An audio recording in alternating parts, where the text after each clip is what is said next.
जुझार सिंह रण च जूझते दुश्मन नाल लोहा लेते शहीद होए। बाबा संतोख सिंह जी की बरसी आ, उस मौके पर भी आप इकट्ठे हुए हैं। पर कई बारी देखो ये इतिहास सानू सिखाउंदा की आ। बाबा कुलवंत सिंह जी बैठे हैं, इन्हां दा उपराला भी आप इकट्ठे हुए हैं। इकट्ठे होकर कुछ संगत रूपी साडी परंपरा च असीं विचारां करते हैं और आपके इतिहास की गल करते हैं, आपके योद्धियां की गल करते हैं, गुरु खालसा पंथ की गल करते हैं। साडे वर्गे ने तो गुरु खालसा पंथ की सिर्फ गल ही करनी है, बड़ियां कमियां साडे च। पर जे गुरु खालसा पंथ नूं सांभी बैठा कोई या गुरु खालसा पंथ की रवायतां नूं ते परंपरा नूं कोई सांभी बैठा तो वो सारियां निहंग सिंह जथेबंदियां।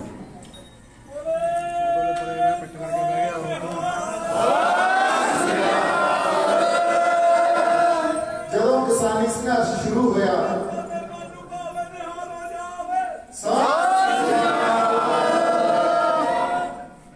जदों किसानी संघर्ष शुरू होया असीं उत्थे गए ते जिस दिन ये पता लग्या भी साडे निहंग सिंह जथेबंदियां आपनियां वहीरां उन्होंने घर लईआं दिल्ली वाल नूं ते इत्थे मोर्चे च आके साडे नाल बैठणगीआं।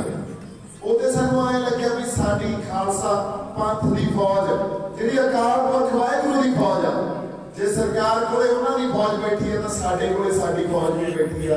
ते निहंग सिंह जथेबंदियां ने आके जमा मोर्चे दे सिरे ते जिथों अगे सरकार दा या उन्होंने उत्थे पैरामिलिटरी फोर्सेस का एक घेरा शुरू हो जाता, उत्थे जाके मोर्चे लाते।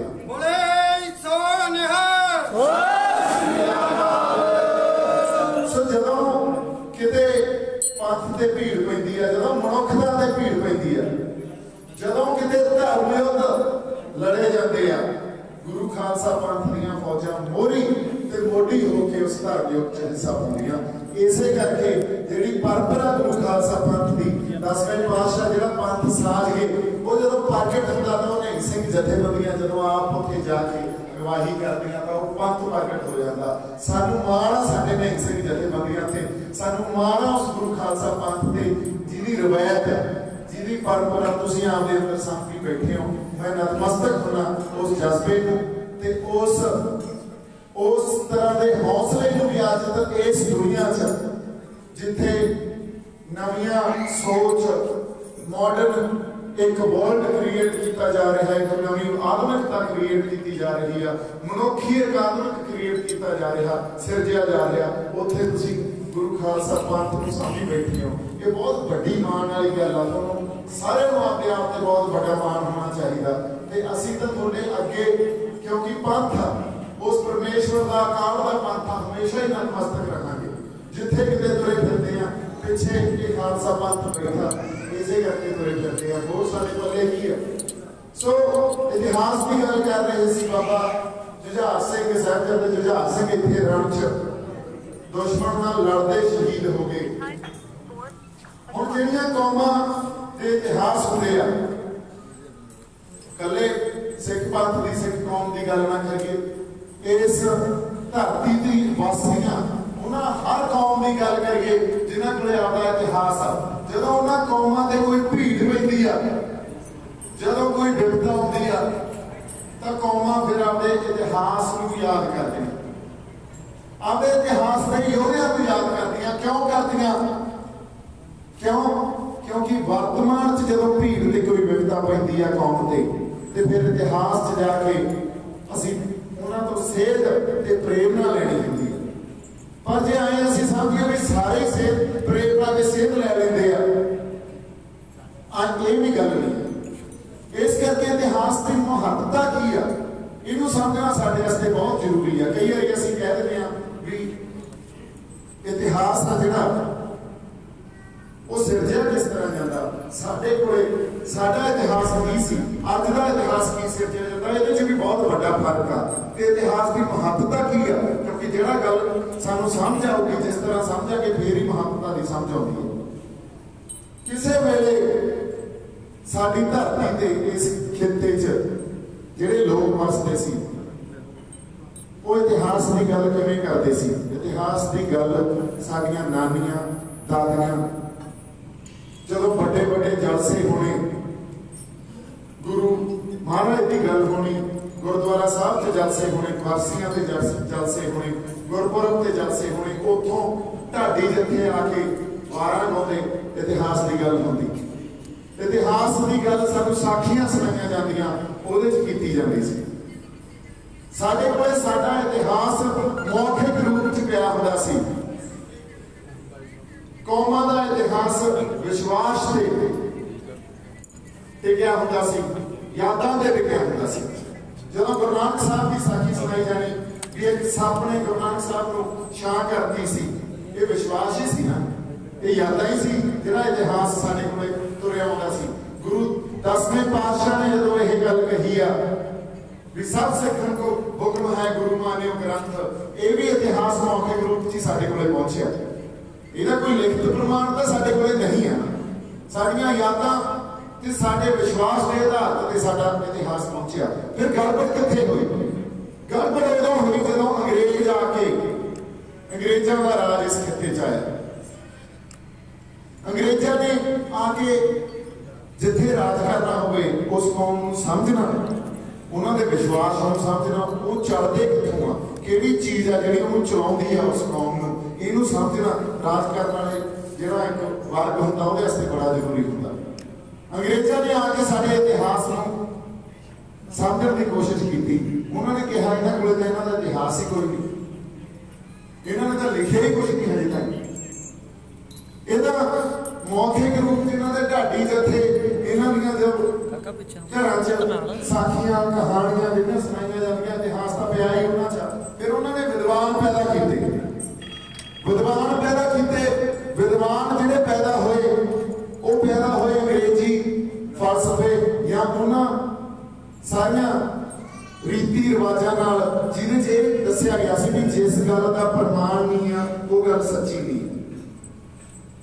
से उन्होंने विद्वानों ने साडा इतिहास लिखना शुरू किया, इतिहास के नाल पूरी छेड़खानी हुई। वो विद्वान कित्थों चलते सी?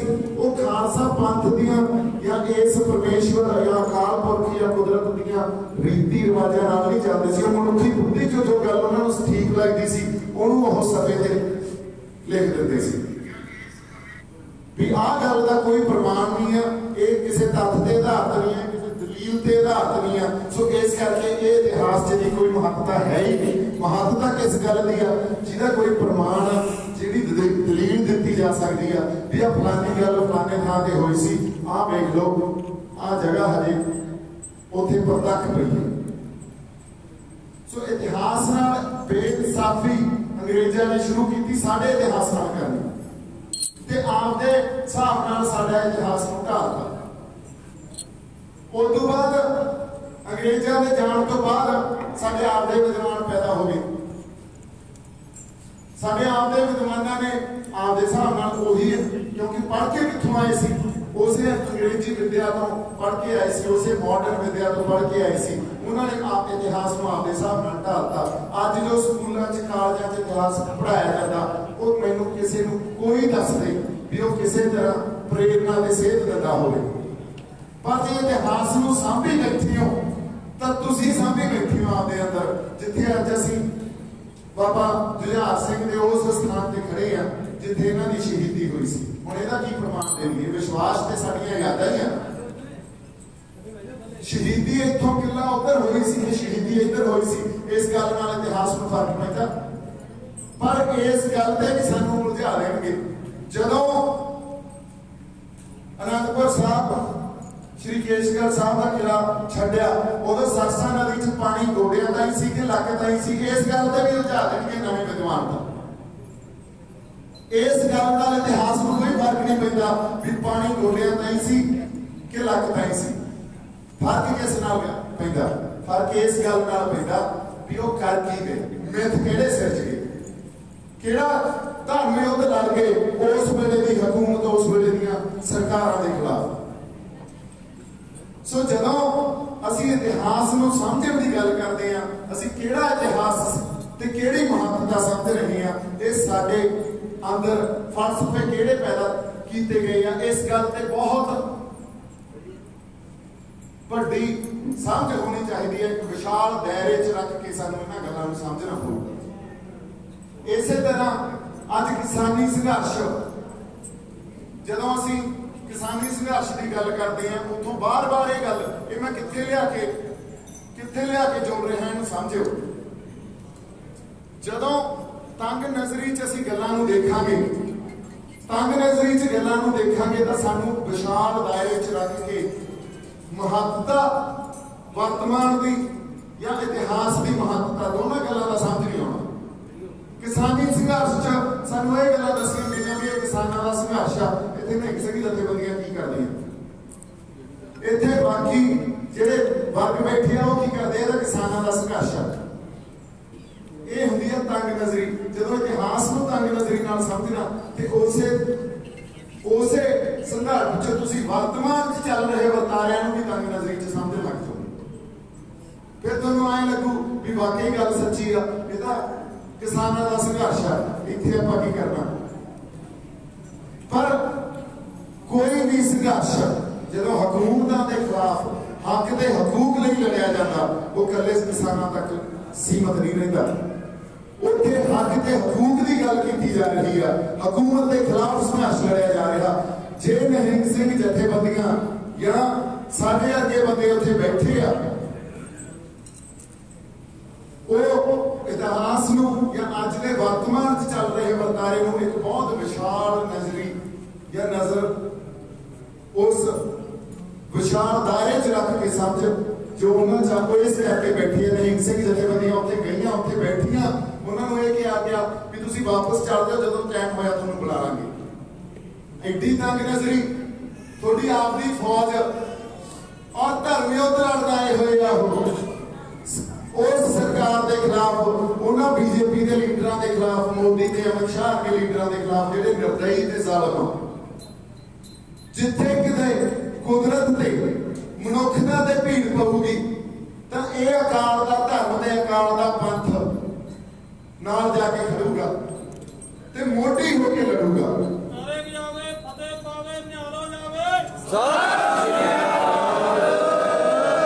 ਨੂੰ ਇਹ ਗੱਲ ਨਹੀਂ ਸਮਝ ਆਉਂਦੀ ਵੀ ਆ ਜਿਹੜਾ ਸੰਘਰਸ਼ ਆ, ਜਾਂ ਇਹ ਤੋਂ ਪਹਿਲਾਂ ਵੀ ਜਿਹੜੇ ਸੰਘਰਸ਼ ਹੋਏ ਆ, 84 'ਚ ਅਸੀਂ ਇੱਕ ਸੰਘਰਸ਼ ਕੱਢਿਆ ਸੀ, ਖਾੜਕੂ ਸੰਘਰਸ਼ ਬੜਾ ਲੰਬਾ ਲੜਿਆ ਇਸ ਧਰਤੀ ਤੋਂ ਸਾਡੇ ਯੋਧਿਆਂ ਨੇ।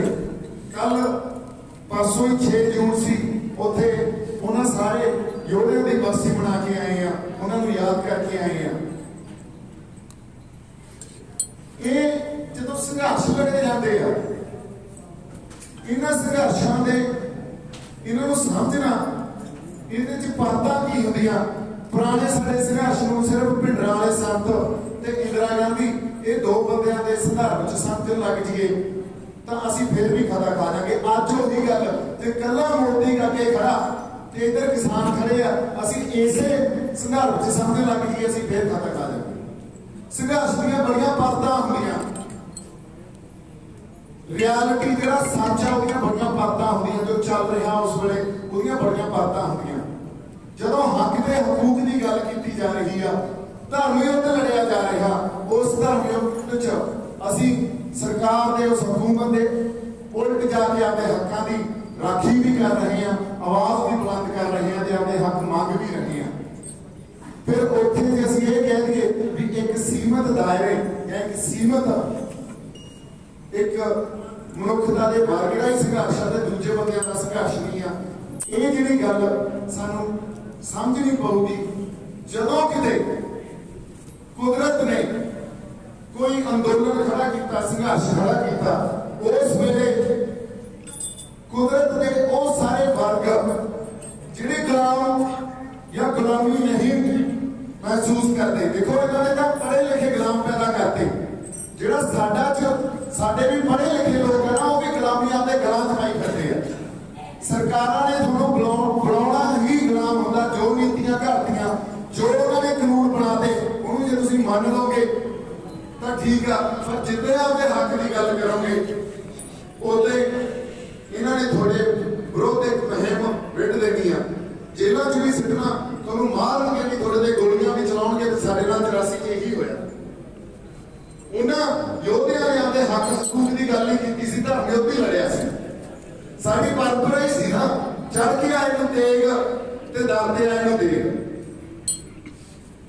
सो जब चढ़ के आ गए फिर ये गल बड़ी एक प्रचारी जाती है भी संत जरनैल सिंह भिंडराणा नूं की लोड़ सी उत्थे हथियार लैके बैठण दी। जदों किसी तख्त नूं वंगारिया, इस गुरु खालसा पंथ ने आपदे तख्त तो वंगारिया। क्यों सानू 10वें पातशाह तख्त दे के गए, क्यों 6वें पातशाह ने अकाल तख्त साहब सानू दिता, क्योंकि वो अकाल का तख्त आ। जदों किते मनुखता ते कोई भीड़ पऊगी, उस अकाल के तख्त तो आवाज नहीं बुलंद होगी ते उत्थों धर्म युद्ध की शुरुआत भी की जाऊगी। सो संतां ने उसे परंपरा नूं, जिहड़ी परंपरा पहला सिखां ने निभाई आ, चाहे साडे जस्सा सिंह आलूवालिया होण, जरनैल 18वीं सदी दे, चाहे चढ़त सिंह होण, चाहे हरि सिंह भंगी होण, जदों अबदाली ने उन्हां नूं ललकारिया सी ते उस वेले अबदाली नूं उत्थों ही सुनेहा भेजिया सी भी जंग लई असीं अज भी तैयार हां। ते जदों दिल्ली दे तख्त नूं वंगारिया गया भी जे तुसीं सानूं साडे हक नहीं दिंदे ते असीं तैयार बर तैयार बैठे हां।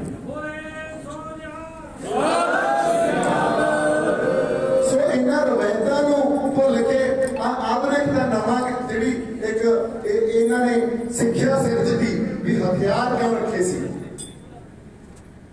जे आपां इस गल नूं भी बचिए, कौमां जब संघर्ष लड़दियां पहला हथियारां ते नहीं आउंदियां। किसी कौम ने जिन्ने संघर्ष लड़िया दुनिया च कदे हथियार नहीं चुके। पहला हथियार पहले पातशाह भी चुका सकते सी, गुरु नानक साहब उन्होंने हथियार नहीं चुके। हथियार उदों चुकाए गए जदों एक संत ते सिपाही सिर दिता गया, जदों उन्हां अमला ते सिखां नूं ला दिता गया भी जदों इन्हां दे हत्थां 'च हथियार आ गए तो इहदी गुरबत नहीं होगी कदे। और उस तो पहला जिहड़ा संघर्ष लड़िया गया वो सानूं पता गुरु अर्जन देव पातशाह तो या उन्हां दी शहीदी तो असीं सिੱਖਿਆ या प्रेरणा दे सेध की लैंदे आ भी शांतमई संघर्ष लड़ी गए। सी तक नहीं कही गई जो सरकारां ने हुकूमतां ने जुल्म कीते वो संघर्ष ही सी ना, असीं संघर्ष ही लड़ते आ रहे हैं। पर एक मौका आके संघर्ष च यह आ जाता जदों कोई होर राह नहीं बचता, जदों फिर जफरनामे च लिखी हुई जिहड़ी पंक्ति आ साडे याद आउंदी आ, चिंकार जा हम हीर ते दर्द जश हलाल अस्त मुर्दन को शमशीर दस्त।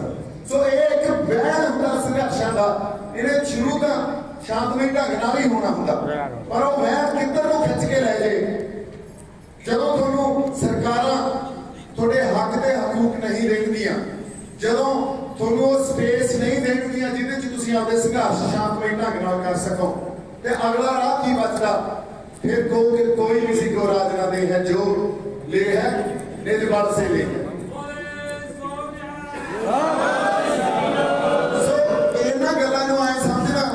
संतां नूं की लोड़ पई सी उत्थे हथियार लैके बैठण दी, या उहदा गर्म ख्याली बंदे सी।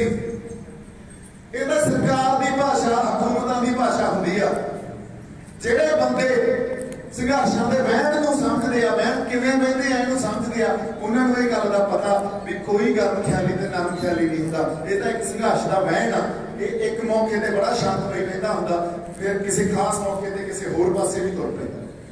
क्योंकि संघर्षी बंदे और उन्होंने रूहां ने जिन्होंने गुलामी आपके गलां चों लाउणी आ, या वो गुलामी उन्होंने प्रवान नहीं करनी जिवें सरकार सानूं गुलाम बना के रखना चाहती है, वो बंदे फिर वो नहीं पैंदे टिके। वो चिणक जिहड़ी अंदर साडे गुरु पातशाह ला गए, चिणक की आ इस मनुखता की राखी करनी। असीं कदे आपदे लई तां लड़े ही नहीं ना, असीं तां जदों साडे हिंदुआं ते भीड़ पई साडे 9वें पातशाह ने जाके आपदा सीस दिता उत्थे, वो भी मनुखता ही सी ना। उस वेले हुण जे अज दे मॉडर्न युग के हिसाब नाल उहनूं आपां परिभाषित करिए ये कहणगे ते आपां भी यही गल कहांगे भी जिहड़ा ह्यूमन राइट्स दा ह्यूमन राइट्स मनुखता दे जिहड़े आपदे हक आ ਉਹਦਾ ਸਭ ਤੋਂ ਪਹਿਲਾ ਸ਼ਹੀਦ ਹੋਇਆ ਤਾਂ 9ਵੇਂ ਪਾਤਸ਼ਾਹ ਹੋਏ ਆ, ਔਰ ਉਹ ਸ਼ਹੀਦੀ ਦੀ ਇੱਕ ਆਪਦੀ ਮਹੱਤਤਾ ਇਤਿਹਾਸ 'ਚ ਦਿੱਲੀ ਦੇ ਤਖਤ ਤੇ ਜਾ ਕੇ ਆਪਦਾ ਸਿਰ ਦੇਣਾ ਤੇ ਸਿਰ ਕਾਇਮ ਰੱਖਣਾ।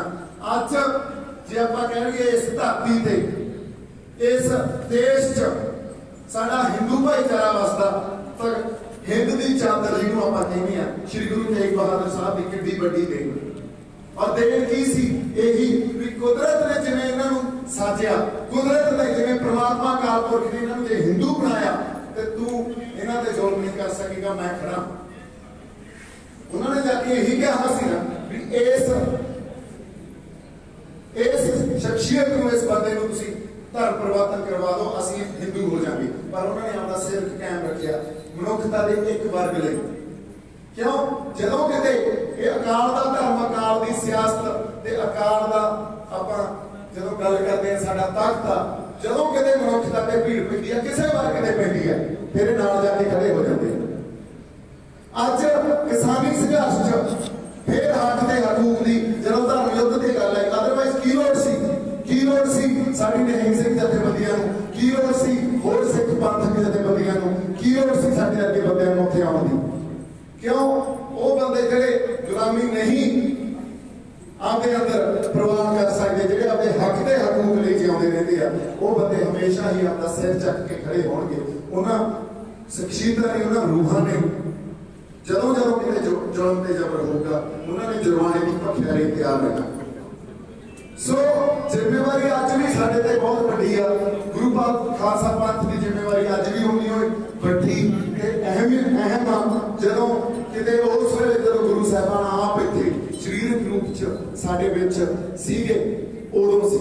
ਇਹ ਤਾਂ ਇੱਕ ਇਹੋ ਜਿਹੀ ਪ੍ਰੇਰਤਾ, ਇਹੋ ਜਿਹੀਆਂ ਕਮਾਈਆਂ ਜਿਹੜੀਆਂ ਮੈਨੂੰ ਲੱਗਦਾ ਰਹਿੰਦੀ ਦੁਨੀਆ ਤੱਕ ਹੀ ਕਰਨੀਆਂ ਪੈਣੀਆਂ। ਤੇ ਸਾਡੇ ਨਿਹੰਗ ਸਿੰਘ ਜਥੇਬੰਦੀਆਂ ਬਾਖੂਬੀ ਉਸ ਸਾਡੀ ਰਵਾਇਤ ਨੂੰ, ਸਾਡੀ ਪਰੰਪਰਾ ਨੂੰ ਨਿਭਾ ਰਹੀਆਂ। ਸਾਨੂੰ ਮਾਣ ਆ ਤੁਹਾਡੇ ਤੇ, ਜਿਉਂਦੇ ਵਾਸਤੇ ਰਹੋ। ਇੰਨੀਆਂ ਗੱਲਾਂ ਆਪਾਂ ਕਰਨੀਆਂ ਸੀ।